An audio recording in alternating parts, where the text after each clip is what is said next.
सगळ्यांना घटस्थापनेच्या हार्दिक शुभेच्छा। घटस्थापना नवरात्राचा पहिला दिवस। आज राज्यातील अनेकांच्या घरी दुर्गा अवतरणार आहे। अशीच एक दुर्गा वर्षभर बळीराजासोबत शेतात राबत असते।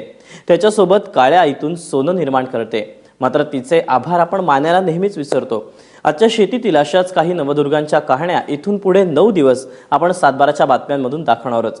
आज आपण पाहणार आहोत सांगलीतील केवळ 10वी पर्यंत शिक्षण घेऊन रोपनिर्मिती व्यवसायात राबणाऱ्या आणि त्यातून कोटींची उलाढाल करणाऱ्या नवदुर्गेची कहाणी पाहूया।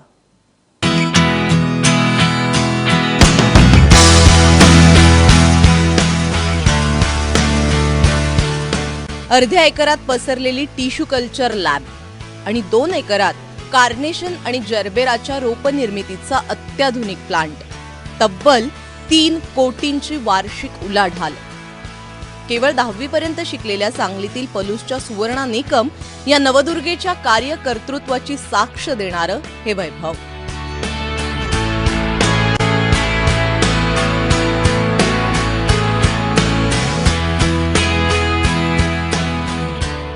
एकोणीसशे 92 साली सुवर्णा यांचं विनय निकम यांच्याशी लग्न झालं। सासरी 20 एकर शेती होती, जिथे द्राक्ष, ऊस, सोयाबीन अशी पिकंही व्हायची। इथूनच शेतीचं वेड त्यांना लागलं। अशातच काही पुस्तकांच्या माध्यमातून इस्रायलमधील आधुनिक शेतीबद्दल त्यांनी माहिती मिळवली आणि संरक्षित फुलशेतीकडे वाटचाल सुरू केली।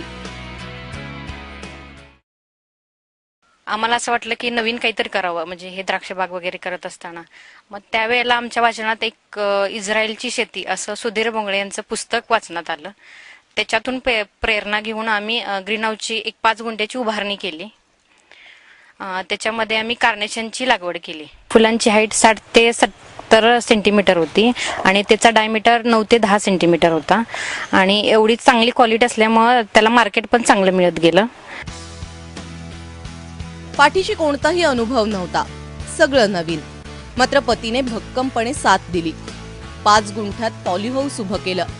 एकरभरातील उत्पन्न 5 गुंठ्यातील पॉलीहाऊस मधून मिळू लागलं आणि याच अनुभवावर 2005 साली तब्बल 7 एकरावर पॉलीहाऊस उभं केलं आणि त्यात कार्नेशन आणि जरबेराची लागवड केली।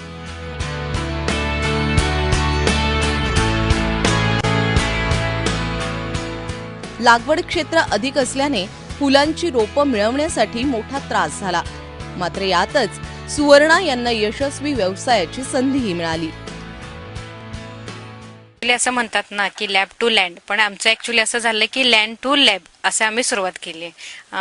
मी आणि माझ्या मिस्टरांनी हे सगळं केल्यामुळं आता आम्ही इथपर्यंत म्हणजे त्या शेतीला आम्ही कंपनीचं रूप देऊ शकलोय। 2011 साली आम्ही टिश्यू कल्चर लॅब केली आणि जरबेरा नवीन पीक घेतलं। त्या पिकासाठी आम्ही पोलंडचे ब्रीडर त्यांच्याकडून नवीन व्हरायटी इम्पोर्ट केली। फुलशेती सोडून सुवर्णा निकम यांनी रोपनिर्मितीकडे मोर्चा वळवला। रोपनिर्मितीचं तंत्रज्ञान समजावून घेतलं आणि स्थानिक महिला पुरुषांना ते शिकवलं। त्यांच्या हाताला रोजगार दिला। त्यांच्या या व्यवसायात 50 महिला आणि 20 पुरुष काम करतात।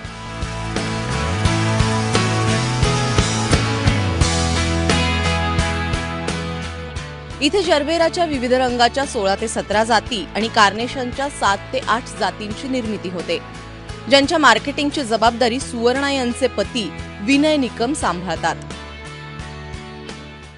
माझा डे क्रम असा असतो की आदल्या दिवशी आम्ही जाताना संध्याकाळी आमचं प्लॅनिंग होतं की कुठल्या युनिटला काय काय काम करायचंय, म्हणजे त्यांचा डेली वर्क काय आहे आणि त्यानुसार त्या कामाची विभागणी केली जाते। 15 वर्ष झालं आज हितच काम करायसाठी आले। आज या कामामुळे माझ्या मुलांचं, माझ्या घरचा सर्व प्रपंचामध्ये सगळं व्यवस्थित चाललेलं आहे।